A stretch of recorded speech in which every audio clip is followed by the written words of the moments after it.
The following podcast is a presentation of This Is Infamous. Listener discretion is advised.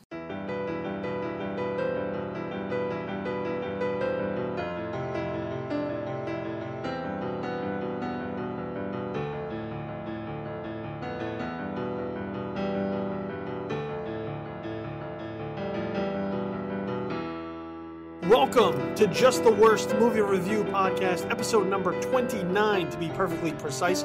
I'm your host, as always, Billy Donnelly. You can find at JoeBlow.com. This is Infamous, and right here at Just the Worst Podcast. And, well, as the show title dictates, every single week we review movies. So the latest movies that are coming to your local neighborhood movie theaters, those are the ones we're going to break down and sort of put into perspective and discuss for you. And every single week, we like to bring in a brand new movie critic or film writer to discuss the movies on tap on the agenda for this week. And, well, for this particular show, we stick to formula. We didn't do anything any different. So joining me this week on episode number 29, you can find his work at WeGotThisCovered.com. You can also follow him on Twitter at DonatoBomb. Matt Donato. Donato? Did I get it right? I got it wrong. It is Donato.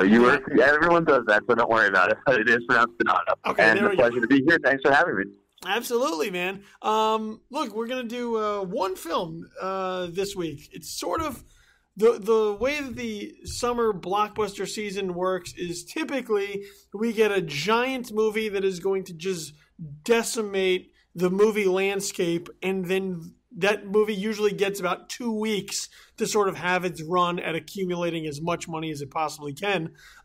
This week, or last week rather, that was Captain America Civil War, which if you want to listen to our review on that, you can go back one episode and listen to my discussion concerning Captain America Civil War. But so with that Marvel film getting sort of the run of the litter this week, we have now sort of just movies placed to maybe rake in a few dollars as sort of counter programming. And the biggest film of those that are dropping this particular week is Money Monster, which stars George Clooney and Julia Roberts. We'll get into that film in just a couple of minutes.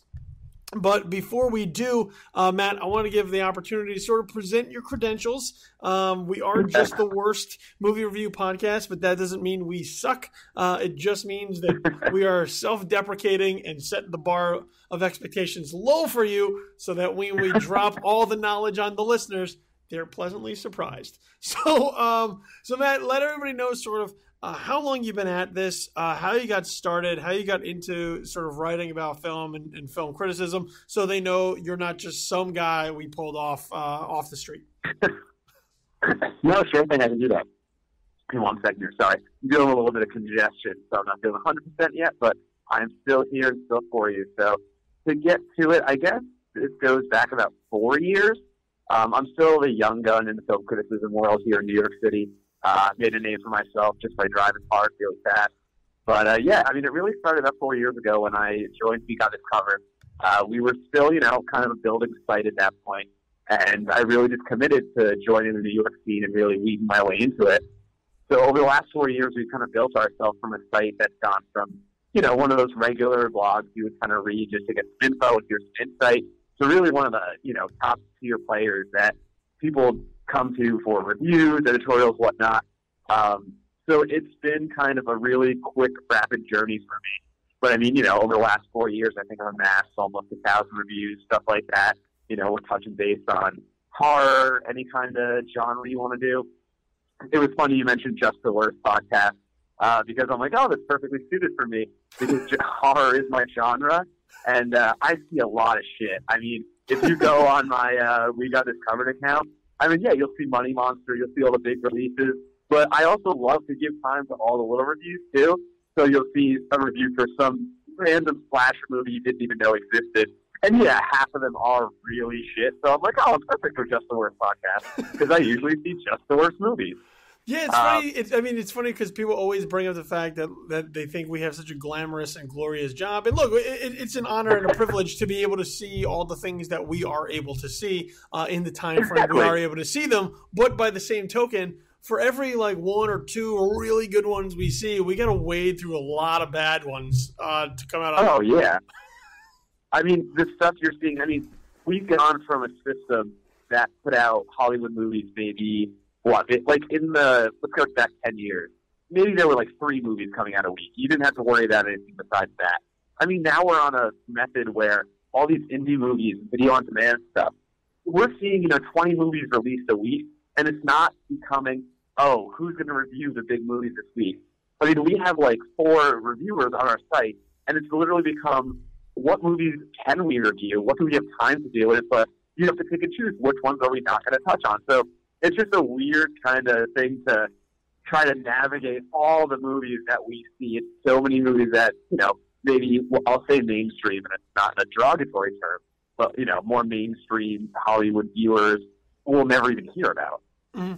Yeah, I mean, I think it's I think the New York Times, who previously held the policy of reviewing every movie released, actually had to drop that policy because of so many movies coming. Whether you bring up VOD or the smaller day and date releases, there's just so much content that's out there now that it's almost impossible to see everything. I think I've reviewed 7 movies this week, and we still have another like 5 reviews going up from other writers, and that doesn't even touch base on how many films are being released this week.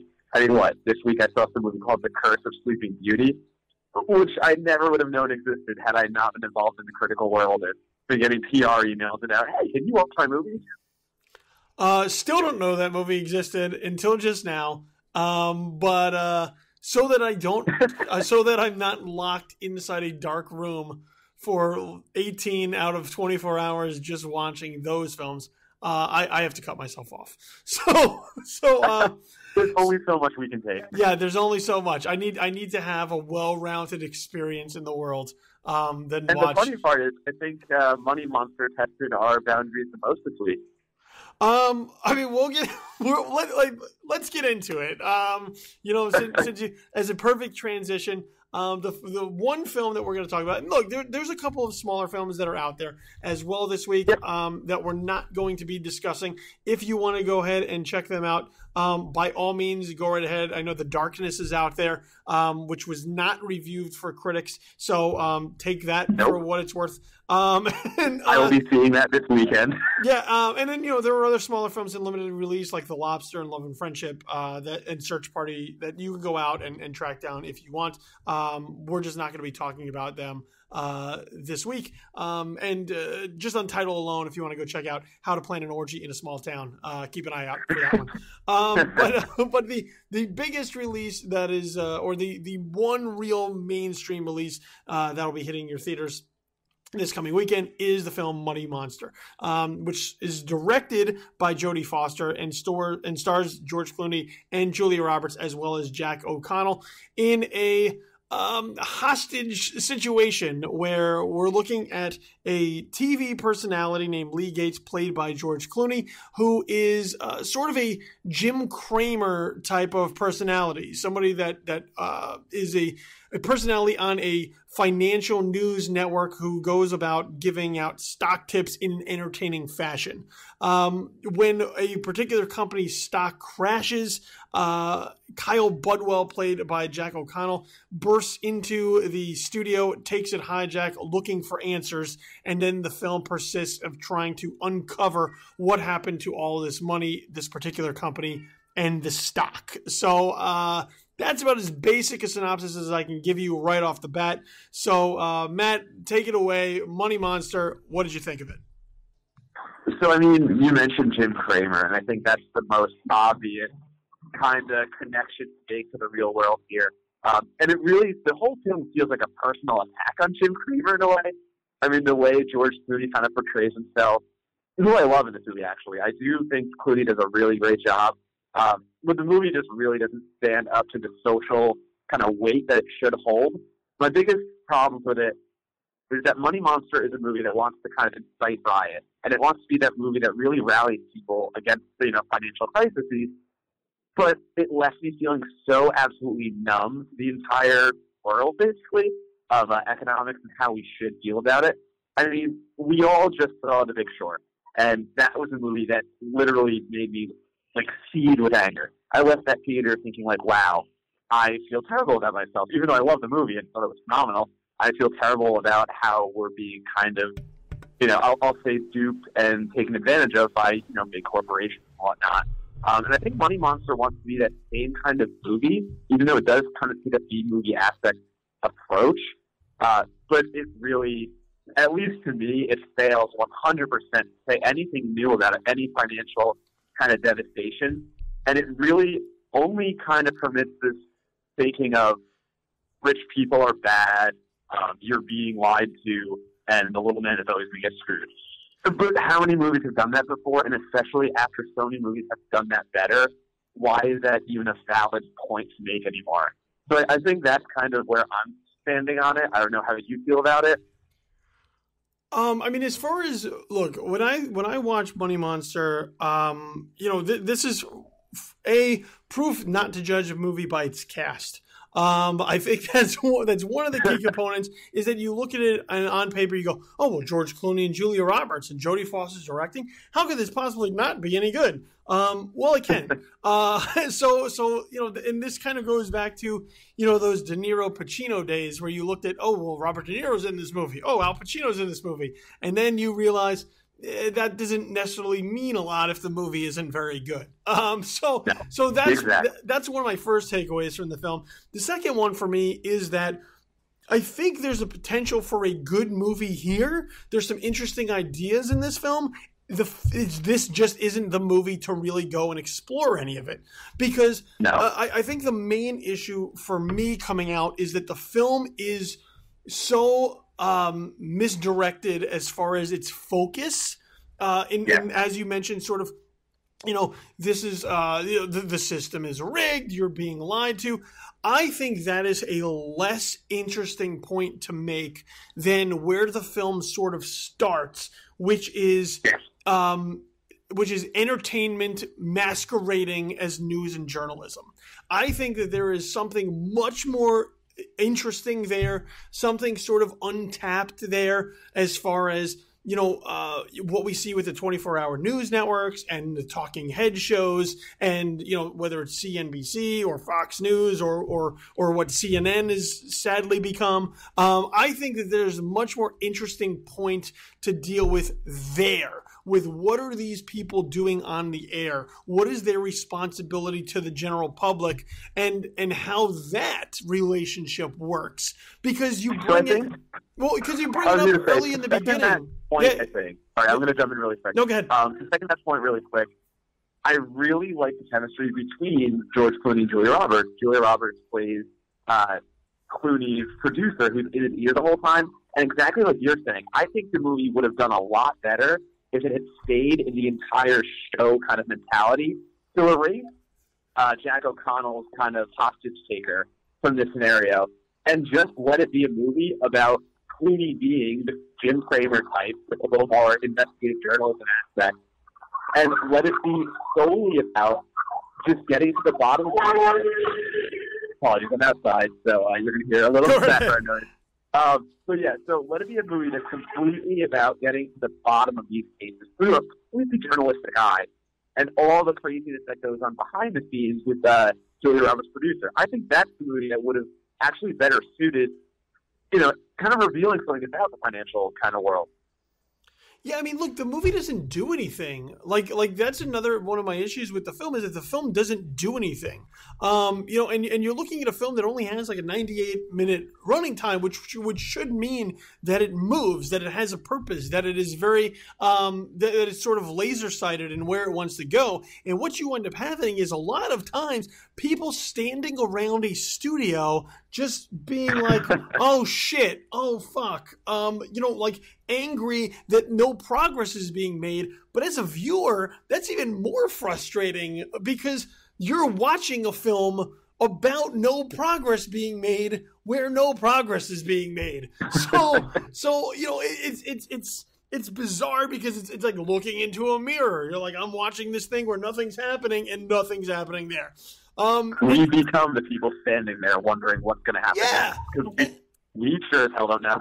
Yeah, and like I said, there's something much more interesting, I think, there, talking about the journalistic aspect of it, and whether or not these people are journalists or they are entertainers, because I think there's a lot of confusion as we see sort of with the way that the film unfolds, where you have this guy, Kyle Budwell, played by Jack O'Connell, who invests basically his family's life savings into a stock tip put out by Lee Gates on his show. Now, what is there?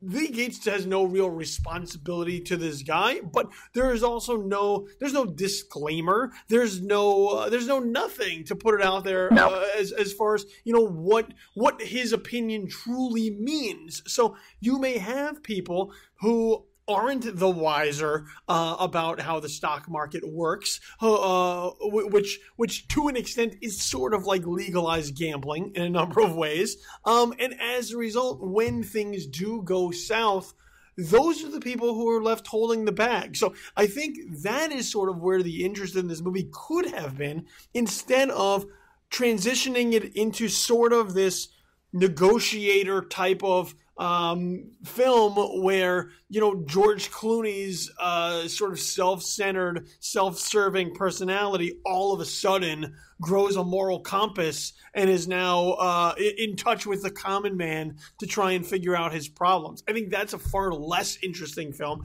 and as a result, the film it feels very inauthentic. It feels like, once again, you're sort of propping up the rich guys, propping up the CEOs as sort of these mustache twirlers who are in it for themselves, and which very well may be the case, but the way that they're drawn in films like this, where everyone is sort of fills a character trope as opposed to feeling like a real, authentic, organic character, I think does the film like this a disservice.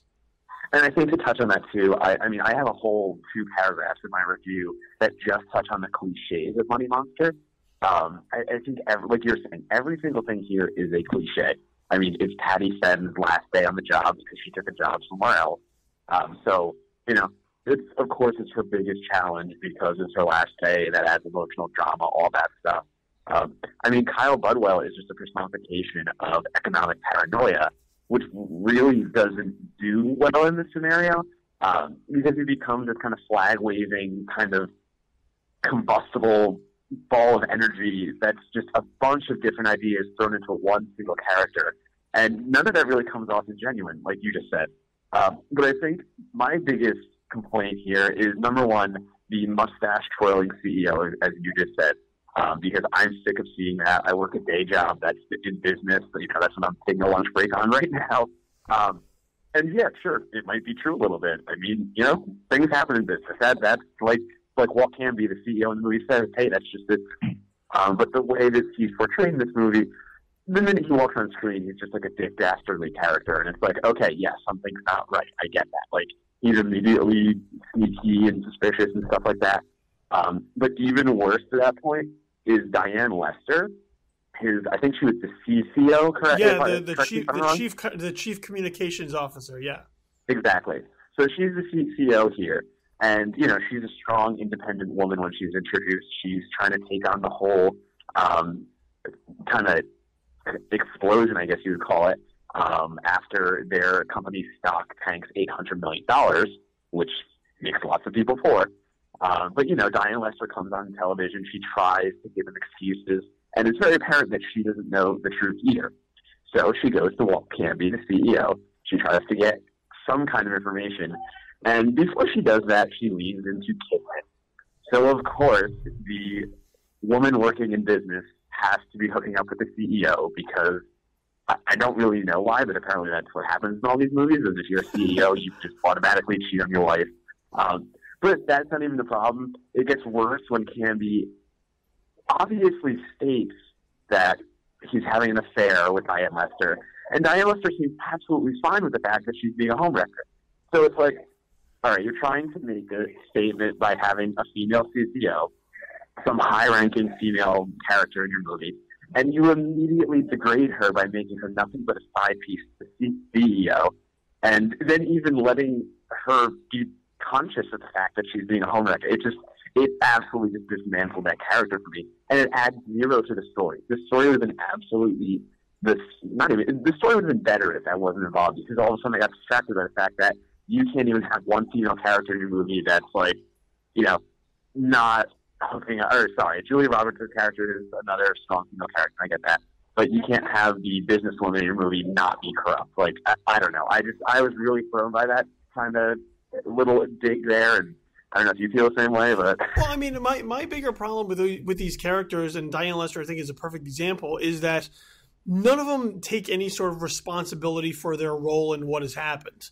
No. And the way that the film operates is it props them all up as sort of these heroic crusaders who are now, much wiser than they were, 10 minutes ago. And as a result, we should sort of look up to them for changing their mind and fighting for the little guy. But when you look at all of them, they all have a hand in the system. Diane Lester has a hand in the system. She's out there spouting talking points about glitches as far as why the stock crashes without asking any real questions. And it's not until somebody literally has a gun to someone else's head and a bomb strapped around their body that all of a sudden she goes, wait, maybe things aren't the way that they say they are. And the same thing really sort of goes for Clooney and Roberts, is that they have a direct hand in what is going on. George Clooney's character has a direct hand in what is going on. He is propping up companies. He's propping up stocks. He's putting it out as far as entertainment by saying, well, I'm not really responsible. Like, it's one of those things where he wants his cake and he wants to eat it too. So he wants the ratings and he wants people to watch his show because of the content that's being put out. But the second things go south, he's going to wipe his hands and say, well, I'm just an entertainer. And you have to look at that and say, but you're really responsible for a lot of what's going on here. And the film props that character up a number of times as sort of being this holier than thou, oh, well, now he gets it, without really taking stock of his role in how the system works. And I will say that I think the film's better moments actually do come when Clooney's character, Lee Gates, is forced to look at himself on television. So, you have Kyle Budwell saying, like, oh, you called this stock better, safer than a savings account. And Clooney's character, Lee Gates, is just kind of going like, no, I didn't. I would never say something like that. Really to kind of push forward the fact that he doesn't think about what he's saying. He's just being a showman. And then Budwell sits him down and forces him to watch his own show back. And you kind of have that moment of Lee Gates watching himself saying these things he obviously doesn't believe in. But I think Clooney really pulled that off in a way. And it was really nice to kind of see the character have that moment of admission where he looks at the television screen and sees himself saying these things. He just goes, oh, shit, like, I am part of the problem. So I think that's one of the only things the film gets right. And the other thing it gets right is Clooney dancing in the introductions to the show, because we all need more gyrating George Clooney, apparently, and I didn't know that until I saw Money Monster. Look, I think the film would have worked. Let me circle back 1 second. I think there are certain moments where the tension is built up in a proper way, and that's credit to sort of Jodie Foster as a director, and a lot of that sort of goes into the unknown factor of having a guy burst into the studio and take everyone hostage, and this idea of him having his finger on the trigger of the bomb, and he's got the gun. Like, there are certain moments, I think, where the film does compel you as far as a thriller would be concerned, as far as, what's going to happen. Granted, you get a general feeling that everybody might come out safe, but the film is able to sort of play with those tense moments a little bit. But look, it's inherent, like you just said. It's inherent with the fact that they put the bomb in a TV studio. That's the only reason. Yes, which is fine. Play with what brought you to the dance, right? Yeah, that's true. But I think the film would have worked much better in a satirical sense, having something to actually say rather than feel like it's preaching to you at times. And I'll give you a perfect example. Is even towards the end, okay, as you get into the third act, where now Clooney and Kyle Budwell are sort of on the same team. They have the same goal, which is we're going to get answers for everybody. We're tired of being lied to. And what happens from that point on is that even though these characters have sort of met a moment of enlightenment, okay? Hit a moment of clarity about what Wall Street is doing, what this company is doing, what happened with the stock. They still can't help themselves in producing entertainment. Julia Roberts still can't help herself from getting a camera guy out there, from getting a sound guy in there, from putting an earpiece in Clooney's ear, from shooting this as presentable as they possibly can for the airwaves, knowing how many people are out there watching it. So even though they're like, oh, look, we are on the good side now. We know what's going on. We're going to try and help everybody. They're still right back into the mindset of fucking everybody with the TV presentation. So, and once again, there's sort of a satirical way to play that up, but the film isn't self-aware enough to even play that up. It plays it very straight. And as a result, you have a third act that's lunacy. That makes zero sense whatsoever. And I think furthermore to that, logically, it just doesn't make any sense. Like, you watch it and you go, this would never happen. No, police would never allow this to happen. Police would never allow a guy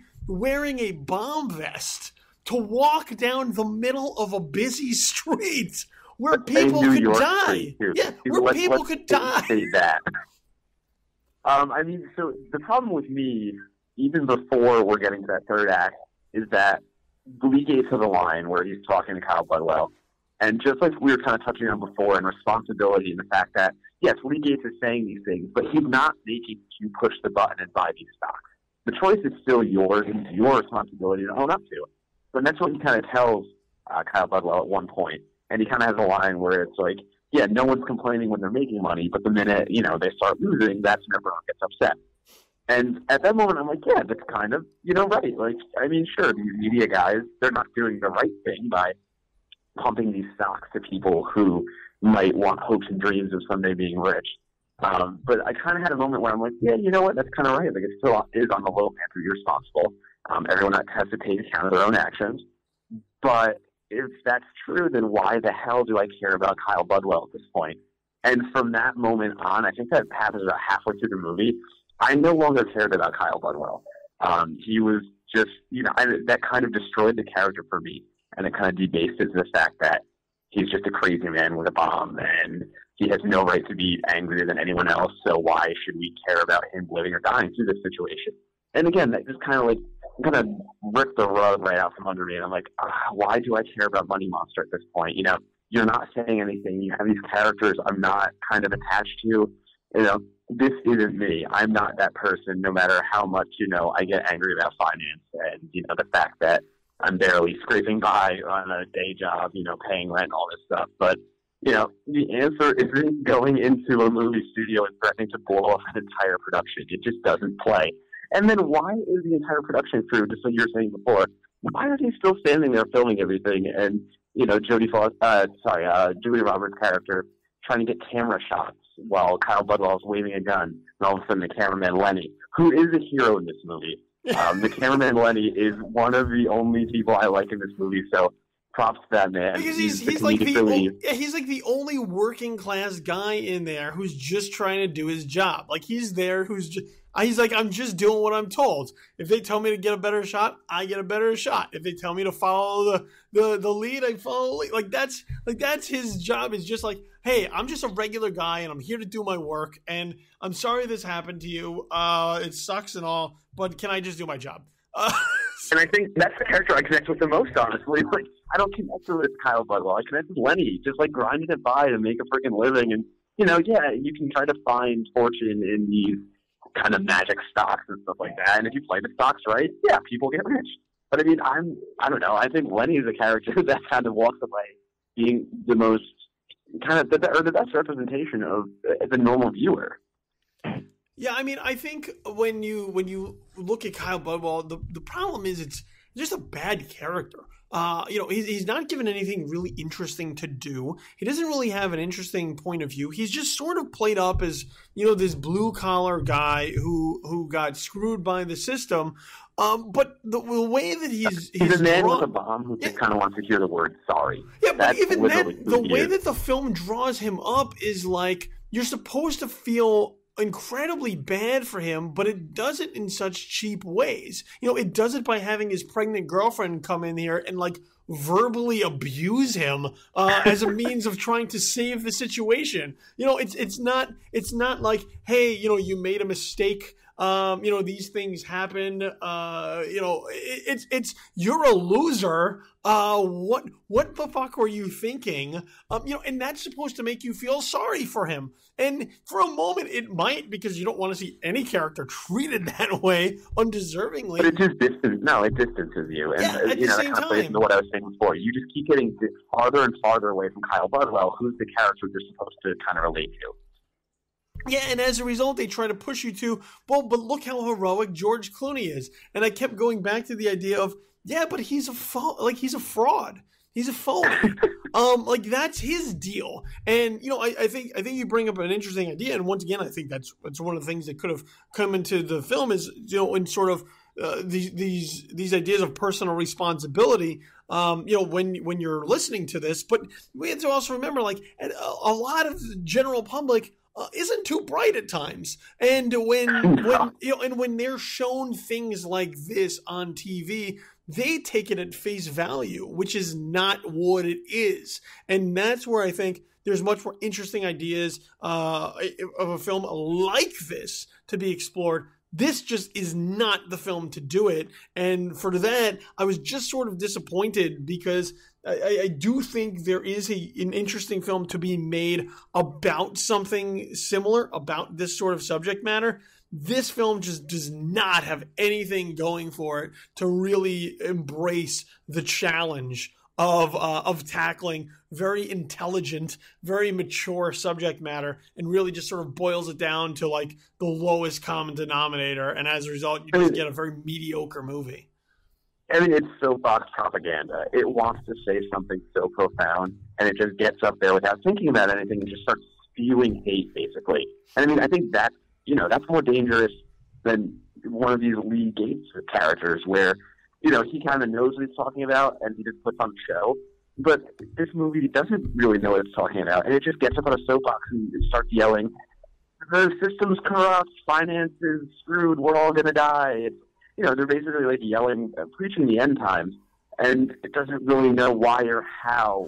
And like you just said, it has no direction. It has no idea where it's going. It knows it has this one general idea, and it wants to expose the corrupt businessmen, but it doesn't know how to. And it kind of becomes a mockery of itself by going into all these cliches. It's really embarrassing at some point when you're watching, Walt Hamby kind of act, and you're watching what he has to say. And you're like, okay, so he's another corrupt businessman who is doing shady dealing, and that's it.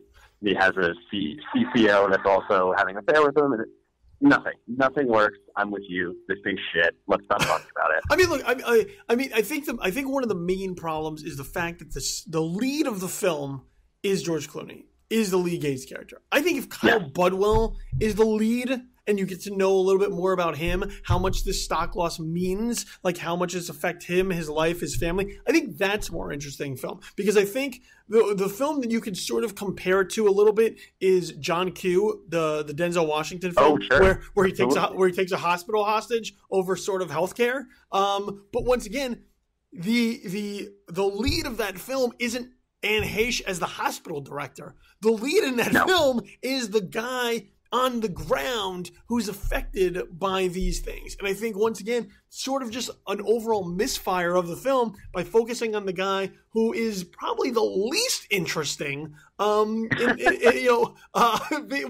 the guy who they want you to sort of be drawn in by is sort of just cast out as a secondary player. So I think if you want something of similar structure, I think John Q is a better. Denzel Washington's really good in it too. But I think that's a much better use of your time. So maybe like if you want a message, a Crusader film as well as a financial film, just double them up. Get John Q and The Big Short. Double feature them over your weekend. The Big Short is all you need. That incited things in me that wanted to start a riot. Yeah. This movie did not. Money Monster it's all for show, and it just doesn't know what it wants to be.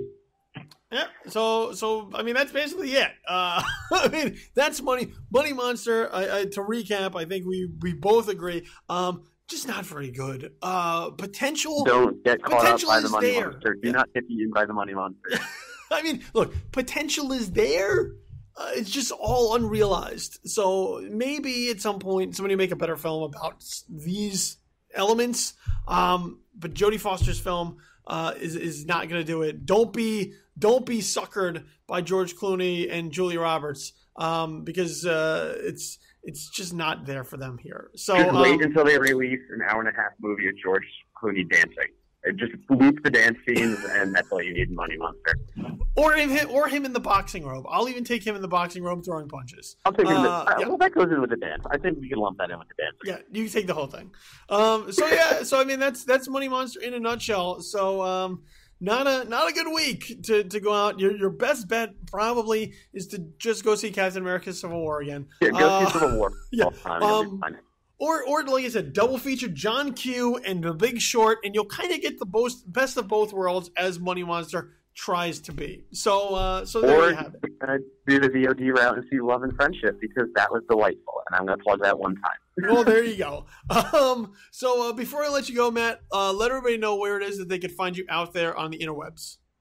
Sure thing. You can find me reviewing films on WeGotThisCovered.com. And you can find my daily bullshit on @DonatoBomb on Twitter and Instagram. That would be @DONATOBOMB. Donato Bomb. So there you go. Make sure you follow it. Make sure you follow our social media as well, @JTW Podcast on the Twitter. That's where every single episode and show, when we have a new one, we'll notify you on Twitter there. So make sure you follow us @JTW Podcast. Follow us at Tis Infamous, which is the official Twitter handle of the mothership. This is Infamous. So as we continue to retool that site, you'll get all your notifications and progress there. So @Tis Infamous, TIS Infamous. And for all my random ramblings and musings, my daily stream of consciousness, you follow me on the Twitter as well @InfamousKid, KIDD, Infamous Kid right there on Twitter. Over on Facebook, like all of our Facebook pages, Facebook.com/JustTheWorstPodcast, Facebook.com/TisInfamous, and Facebook.com/BillyTheKid. Once again, 2 Ds at the end. Work through those awful Facebook algorithms, but all the notifications and content, we put up a lot of good stuff there as well. So like all 3 of those Facebook pages. Podcasts can be found on SoundCloud.com. So SoundCloud.com/JustTheWorstPodcast. Also, if you have an Android or an iPhone or an iPad, whatever, Android or Apple device, phone or tablet, get yourself the SoundCloud app. This way, when you subscribe to Just the Worst Podcast, every show, every episode, right there in your pocket, in the palm of your hands, on the app. So you can listen to me and Matt talk about Money Monster in your car, on your couch, in your bed, in the shower, wherever. Just get it on the app. So SoundCloud app or on the web, SoundCloud.com/JustTheWorstPodcast. You can follow me every day at JoeBlow.com. as well as This Is Infamous, and right here at Just the Worst Podcast. I want to thank my guest, Matt Donato, for talking Money Monster with me. I have been Billy Donnelly. This has been Just the Worst Movie Review Podcast, episode number 29. I'll be back next week talking more movies with somebody else. So in the meantime, go out there and find something to watch, because if you look hard enough, there's always something good. So have yourself a pleasant and immediate future. We're out for now. Peace.